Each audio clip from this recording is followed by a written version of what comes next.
अहो सांगते मी राधा या कानाची मोठी झाली या तारा सांगते मी राधा सांगते मी राधा या कानाची झाली मोठी तारा खेळाया गेला हा होता काना यमुनेच्या तीरा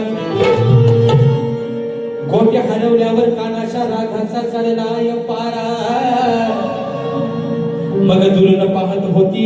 सारी लीला दादा हिराणीता विषय कसा आहे काना आणि त्याचे सवंगडी दरवाजा मोकळा ठेवा त्यांना ऐकायला जाऊ द्या आता तुमच्या व्यक्ती काय म्हणतात काय थुकतील गाणं तुमच्या येऊन त्यांना ऐकायला जाऊ द्या गोवा ना विषय काय मित्रांनो त्या यमुनेच्या तीरावरती काना आणि त्याचे सवंगडी त्यांचा खेळ चालू आहे रगोली म्हणू नका विटीदांडी म्हणू नका क्रिकेट चेंडूफळी म्हणू नका आणि गोट्या म्हणू नका हे खेळ मित्रांनो पारंपरिक आहेत आता आपण जे खेळतो ना त्या गोट्या सध्या कसल्या आहेत ना काचेच्या गोट्या आहेत पण तेव्हा भगवान श्रीकृष्ण आपल्या सवंगड्यांसोबत दगड गोट्याने खेळायचा शास्त्रात त्याचा उल्लेख आहे बुवा चेंडूफळी असेल विटीदांडू असेल रगोल असेल हे पारंपरिक शाही भगवान श्रीकृष्णाच्या काळापासून चाललेले खेळ आहेत त्यातलाच एक खेळ गोट्यांचा होता विषय काय आहे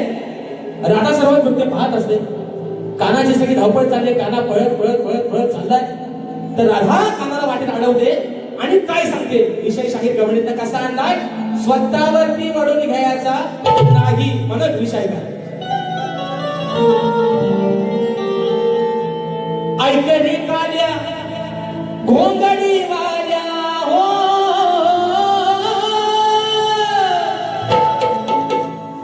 ऐक रे काल्या हा माझा काना नाही माझा दिसत राधा कृष्णाला काय म्हणते ऐक रे काल्या घोंगडी वाल्या जरा सावरून धर लंगोटी लहान होता भगवान श्रीकृष्ण लहान होता धावतोय पळतोय आपले लंगोटी सावरतोय जरा सावरून धर लंगोटी उद्या खेळाची होईल खोटी राधा काय म्हणते कानाला काना धावत पळत चाललायस कुठं ही लंगोटी सुटत चालली तुझी ती सावर आली पाहिजे पण चाललायस कुठं ऐक रे काल्या घोंगडी वाल्या जरा सावरून धर लंगोटी जरा सावरून धर लंगोटी उद्या खेळाची होईल खोटी उद्या तुझ्या खेळाची होईल खोटी तुझी हरवल काली गोटी दादा काय म्हणते तेव्हा काना दगड गोट्याने खेळायचा आता दगडीचा कलर सगळ्यांना माहिती आहे काही दगड पांढऱ्या रंगाचे असतात काही दगड तांबड्या रंगाचे असतात आणि काही दगड काळ्या रंगाचे असतात त्यातली ती गोटी दगड होते राधा काय म्हणते उद्या खेळाची होईल खोटी तुझी हरवल काली गोटी काना या धावता धावता लंगोटीतनाची गोटी तुझी आहे ती जर पडून गेली तर उद्या तुझ्या खेळाचं कसं पाहिजे हा शाही विषय आहे राधेचा आणि कानाचा मागच्या बारी मी विषय दिला होता है ना खाली हलतोय ना गोबकाला सचिन दादा आज मी विषय माझ्यावर सोडला ना आमच्या दोघांवरती त्याचाच विषय आहे तेव्हा राधा म्हणाली कानाला परवाच्या वारी शाहीराने डोळ्यात लावली होती खाली हलतोय ना गोबकाला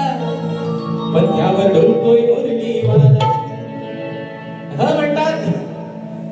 म्हणतात त्यांना भलताच नाग म्हणायचा अरे सल्ला तुमचा नागाला घेऊन मी काय करू मी करू तरी काय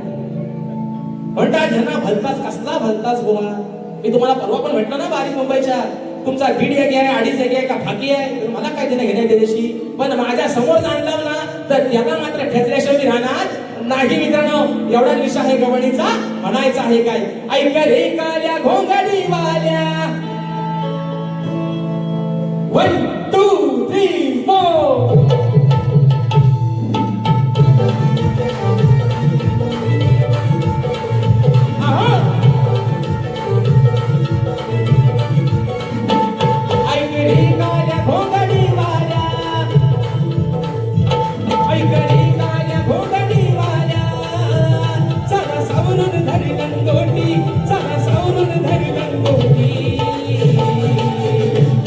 उद्या खेळाची होईल खोटी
कोटी हे काना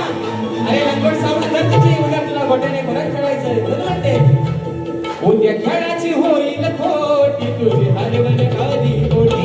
उद्या खेळाची होईल कोटी तुझी हरवल कधी कोटी हे उद्या खेळाची होईल कोटी तुझी हरवल कधी कोटी उद्या खेळाची होईल कोटी तुझी हरवल कधी कोटी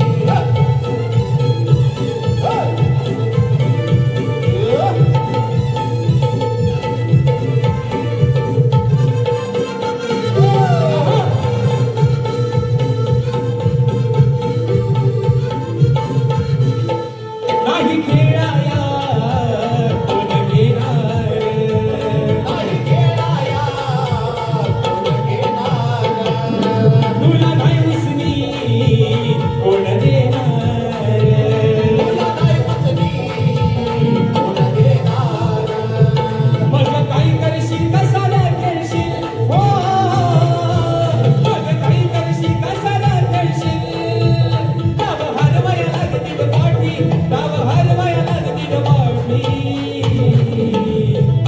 उद्या खेळाची होईल कोटी उद्या खेळाची होईल कोटी तुझी हरवल काली कोटी उद्या खेळाची होईल कोटी तुझी हरवल काली कोटी उद्या खेळाची होईल कोटी तुझी हरवल काली कोटी उद्या खेळाची होईल कोटी तुझी हरवल काली कोटी ऐकडी काल्या घोटडी माल्या हो ऐकडी काल्या घोटडी माल्या जरा सावरून धर लंगोटी जरा सावरून धर लंगोटी उद्या खेळाची होईल कोटी तुझी हरवल काली कोटी उद्या खेळाची होईल कोटी तुझी हरवल काली कोटी उद्या खेळाची होईल कोटी तुझी हरवल काली कोटी उद्या खेळाची होईल कोटी तुझी हरवल काली आणि म्हणून मित्रांनो या ठिकाणी प्रकाश फरमाईश आलेली होती माझे बंधू कल्पेश दादा मालक यांच्या माध्यमातून 500 रुपयाचा पारितोषिक आलेला आहे आणि फरमाईश आलेली आहे ती मगाशी